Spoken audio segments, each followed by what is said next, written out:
Why do you want to work out? What is your goal? The most important thing is that you have a vision. No one in my lifetime epitomizes motivation than Arnold Schwarzenegger, world-famous actor, former in-law to one of America's most powerful families, governor of California, Mr. Universe. I mean, how else do you reach such heights of achievement? That's what this video is about, motivating ourselves. This is about how exercise improved lifespan and health span. The Joe Rogan Experience. I think exercise is the single most important longevity drug we have, bar none. That is Peter Attia, MD. I read Peter's best-selling book, Outlive. He is a leading voice on how exercise vastly improves lifespan and health span, which got me wondering why so many of us struggle when doing it. I reached out to someone that I know, a counselor, an executive coach, a sports psychology coach, an author, and I wanted him to help me find ways to motivate our mind to exercise and eat right and to live better.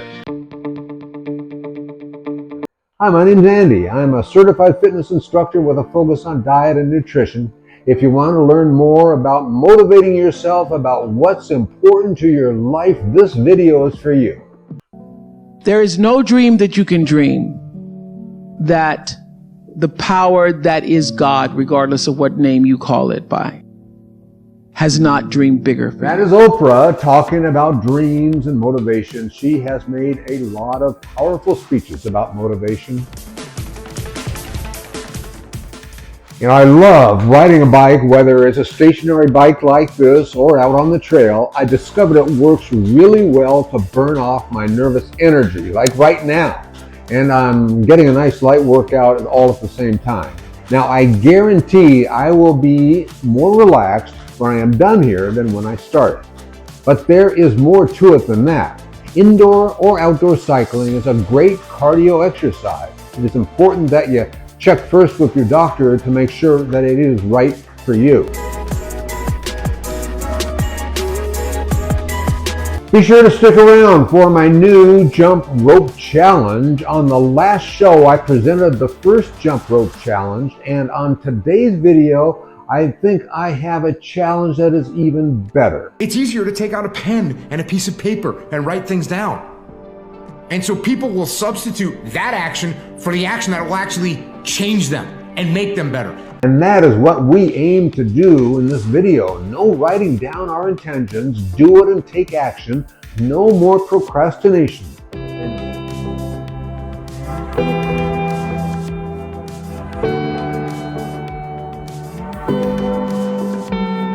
Let me talk for a moment about how something I've mentioned before. It is a universal scale used to record your exertion level.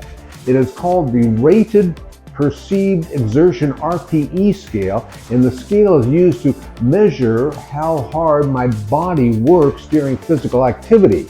And the RPE scale runs from 0 to 10, and it helps manage exercise intensity and improve cardio training and endurance. It's a widely used and surprisingly simple digital data point that healthcare providers use to evaluate heart and lung health. And it is simple for you and I to gauge our workout. On the RPE scale today, I'm at about a 2, which means that I can work out and I can talk at the same time, no problem. Now, if I were to be pedaling at about a 6, then it would be more difficult to carry on a conversation, and at an 8, I'd be reached my maximum oxygen level that prevents me from just simply saying yes and no. So in this show, we will jump inside our heads and find out how we can motivate ourselves to exercise. So I reached out to someone that I know who is a counselor, executive coach, sports psychology coach, and he's an author. He is David Essel. He is endorsed by athletes and celebrities. He helps build motivation and overcome doubt.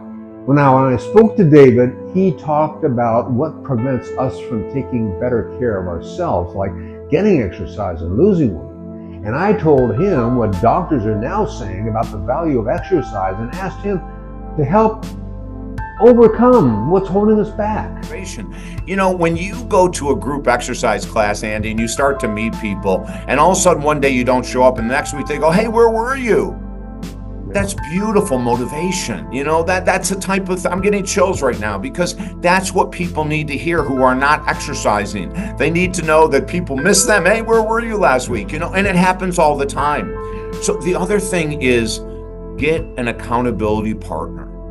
Find a friend and say, hey, let's go for a walk every night at 6 to 6:30. Let's go for a walk every morning at 6 to 6:45. When you have an accountability partner, the odds of you showing up for the exercise, the walk, the whatever, increase dramatically, because you're not relying on yourself.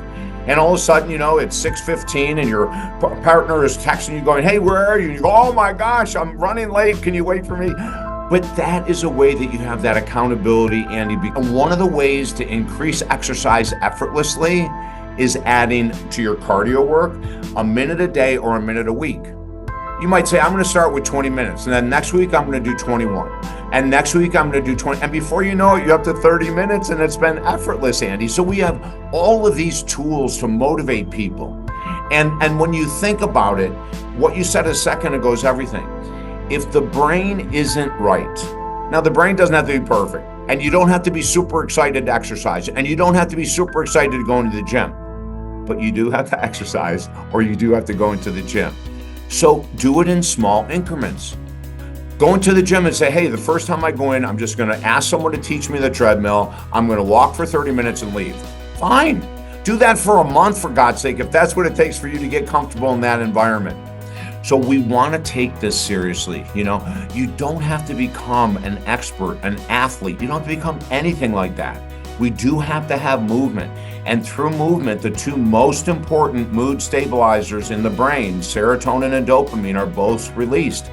Dopamine is that exciting feeling. You know, that feeling of I can do this, you know, and I've worked with people that were very overweight that could never walk up a hill next to their house. And then when they were finally walking up the hill, they would text me going, I made it.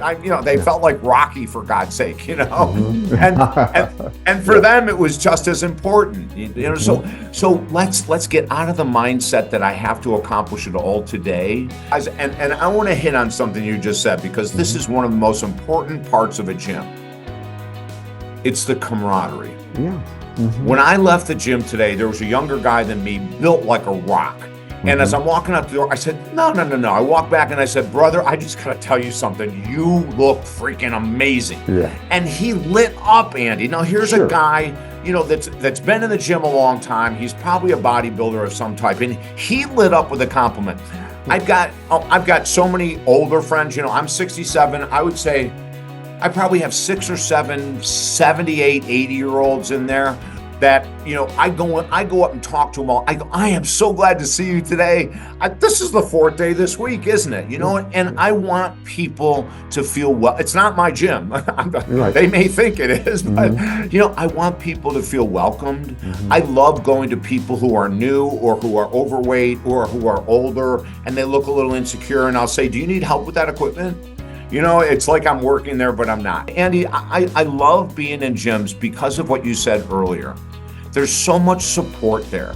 There's so many different bodies, different attitudes, different everything. You might just find someone who can be an accountability partner in the gym. And maybe you'll say, hey, let's meet here every Monday, Wednesday, and Friday at noon and work out for an hour. You know, or something like that. There's all kinds of options. You know, I love that tip, an accountability partner. That is a great, great idea. Yeah. Well, David, I love your passion and your enthusiasm, and it's a great message, so thanks so much. Oh, I love being with you, Andy. And, you know, at our website for motivation, we have 5 books for free. So, you know, for all the listeners, go grab the books. It might be what you need to get you on the right path again, and they're free, so why not take advantage? Beautiful. Here's his website and his books on how to reach David Essel at davidessel.com.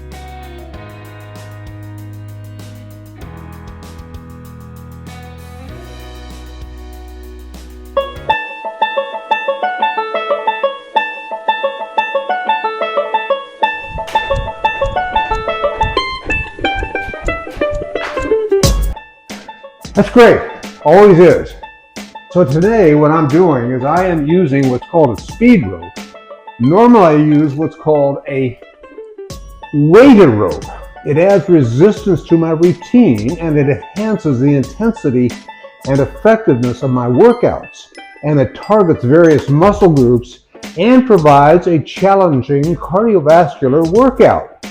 Now, let's take a look at the challenge for this week. So here is my challenge. It's really easy and it is fail-proof. Set whatever number of jumps you want to reach, whether it's 10, 20, or 100 or something else. Then just get started. Don't worry if you trip up. Don't worry about it. Just continue where you left off until you reach your goal. Practice as often as possible. It may take days, it may take weeks. It works whether you are a beginner or advanced. And be sure to subscribe to my channel for comments and questions. Hit the website over at andyescher.com to contact me and sign up for our newsletter and subscribe to my channel, The Most Powerful Longevity Drug. Until next time, keep moving.